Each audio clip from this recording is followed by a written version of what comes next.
కర్నూలు జిల్లా తంగడంచ food park లో Jain irrigation సంస్థ పనులకు ముఖ్యమంత్రి శంకుస్థాపన చేస్తారు. అనంతరం రైతులతో ముఖాముఖి నిర్వహిస్తారు. ఆగస్టులో తంగడంచలో సీడ్ హబ్ కు శంకుస్థాపన చేస్తానని సీఎం ప్రకటించారు. ఏడాదిలోగా ఓర్వకల్లులో విమానాశ్రయం పూర్తి చేస్తామని ఆయన ధీమా వ్యక్తం చేశారు. బుడగ జంగాలను ఎస్సీలో చేర్చేందుకు కమిటీ వేస్తానని ముఖ్యమంత్రి స్పష్టం చేశారు. మరి కాసేపట్లో ఓర్వకల్లు గ్రీన్ఫీల్డ్ ఎయిర్పోర్టుకు ముఖ్యమంత్రి శంకుస్థాపన చేయనున్నారు.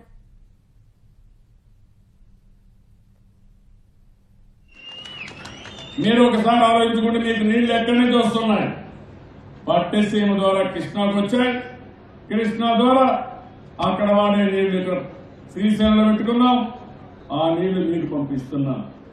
వీళ్ళ ఉద్దేశం ఎట్లుందంటే నీళ్లు రాకూడదు, ఇక్కడ నీళ్లు ఉండకూడదు, మీరు గొడవ చేయాలి, గొడవ చేసి నేను ఫెయిల్ అయ్యాలని చెప్పాలి. ఏం తమ్ముడు ఏం న్యాయం అడుగుతున్నాను. మిమ్మల్ని చర్చ చేయాల్సిన అవసరం ఉందా లేదా అని మిమ్మల్ని అడుగుతున్నా నేను.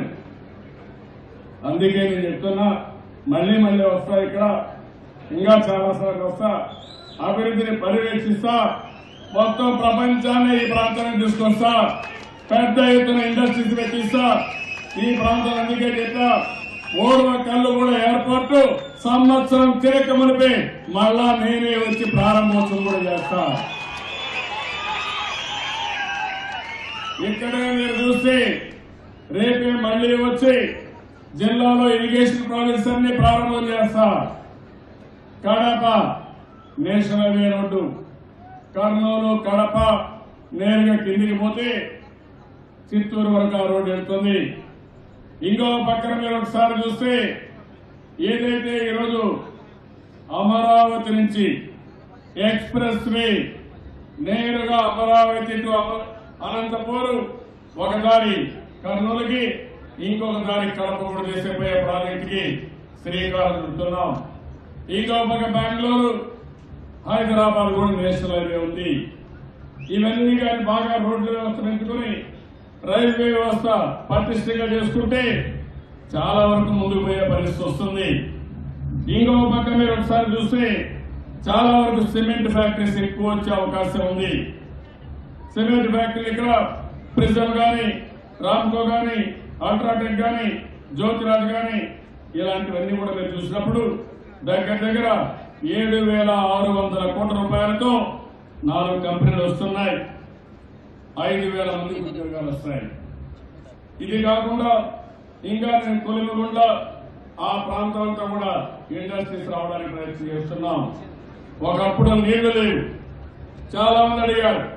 ఇప్పుడు నీళ్లు ఇచ్చాం, లాజిస్టిక్స్ ఇస్తాం, అవసరమైతే ప్రత్యేకమైన ఇన్సెంటివ్స్ ని ఈ జిల్లాకు కానీ రాయలసీమకి ఇస్తా, ఇంకా ఎక్కువ ఇస్తా. ఎందుకంటే నీకోసం ఇస్తున్నా, నా స్వార్థం కోసం కాదని మరొకసారి తెలియజేస్తున్నా. మొన్న కియా మోటార్స్ ఉంది, అదైతే సౌత్ కొరియా కంపెనీ, తమిళనాడు పోటీ పడ్డారు, మహారాష్ట్ర పోటీ పడ్డారు.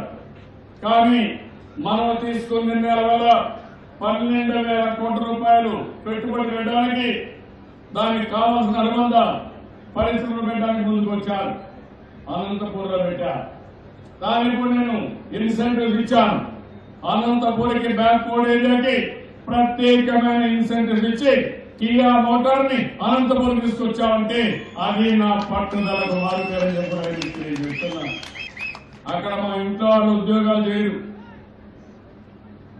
ఉద్యోగాలు వచ్చిన జిల్లా ప్రజానికానికి వస్తాయి, తమ్ముడికి వస్తాయి, పిల్లలకు వస్తాయి. ఆ విషయం కూడా మీరు గుర్తుపెట్టుకోవాల్సిన అవసరం ఉంది. నేను ఎందుకు ఈరోజు గట్టిగా మాట్లాడుతున్నానంటే, తప్పుడు ప్రచారాలు చేసినప్పుడు ఆ తప్పుడు ప్రచారాలని ఇంకా గట్టిగా చెప్తే తప్ప మీరు కూడా అర్థం చేసుకునే పరిస్థితి లేకపోతే నష్టం మనకే జరుగుతుంది. రేపు కానీ నేను ఒకటే చెప్తున్నా, ఈరోజు జైన్ కంపెనీ బ్యాక్ అయితే మళ్ళీ ఎవ్వరు ఈ ప్రాంతానికే రాదు. ఎప్పుడు మళ్ళా మనం వ్యవసాయం చేసుకోవాలి, భూములు, ఆ విషయం గుర్తుపెట్టుకోవాలి. అది జరగడానికి వీలు లేదు. ఆ విషయం మనం గుర్తుపెట్టుకోవాల్సిన అవసరం ఉంది. నేను చాలా దగ్గర చూశాను, రాజకీయ నాయకులు వితండవాదం చేస్తున్నారు. ఒక పక్క ఢిల్లీ, ఈస్ట్ గోదావరిలో ఫార్మా పెడితే అక్కడ పెట్టకూడదంటారు. వెస్ట్ గోదావరిలో చేపలుంటే అక్కడ ఫ్యాక్టరీలు పెడితే అవి పెట్టకూడదంటారు. ఇంకో పక్క ఒక పోర్ట్ వస్తే పోర్ట్ రాకూడదంటారు, ఒక రాజధాని వస్తే రాజధాని రాకూడదంటారు. అంటే ఏమీ రాకుండా శ్మశానానికి కాపలా కాస్తారని అడుగుతారు. నేను శ్యామలం చేయాలనుకుంటున్నాను. మీరు ఒక్కసారి ఆలోచించండి. రాజధానిలో 1 ఎకరా కాదు 2 ఎకరాలు కాదు, వీళ్ళు అడ్డం పడ్డారు. పోయేసి అడ్డం పడితే 33,500 ఎకరాలు ఎవరు అడ్డం పడినా మాకు ఈ ముఖ్యమంత్రి పైన నమ్మకం ఉంది, మేము ఇచ్చి తీర్తామని ఒక్కరు కూడా ఎన్నికకుండా ఇచ్చారంటే అది వాళ్ళకుండే తెలివి. వాళ్ళు కూడా ఊరికే ఇవ్వాల, రైతులు ఆలోచించారు. ఇక్కడ రాజధాని వస్తే మా భూమికి విలువ పెరుగుతుంది, మా భూమి ఇస్తే ఇప్పుడు వచ్చే ఆదాయం కంటే 4 రెట్లు ఎక్కువ వస్తుందని మొత్తం వాళ్ళ ముందుకు వచ్చి ఇస్తే వీళ్ళు పోయేసి అక్కడ కూడా అడ్డం పడ్డారు. కోర్టులకు వెళ్ళారు. నా పరంతా కోర్టు దగ్గర కాపలాగా వీళ్ళు చేసే అహంకారం. ఎప్పుడు పట్టిసీమ వేస్తారో తెలియదు, ఎప్పుడు పోలవరం ఆపుతారో తెలియదు, ఎక్కడ వేస్తారో తెలియదు, ఏం జరుగుతుందో తెలియదు. ఏ తమ్ముడు ఇది ఏ యుగం అని అడుగుతున్నా. రాజులకు కూడా తప్పలేదు ఈ బాధలు. రాజులు యజ్ఞం చేస్తే ప్రజల కోసం రాక్షసులు వచ్చి చెడగొట్టేవాళ్ళు.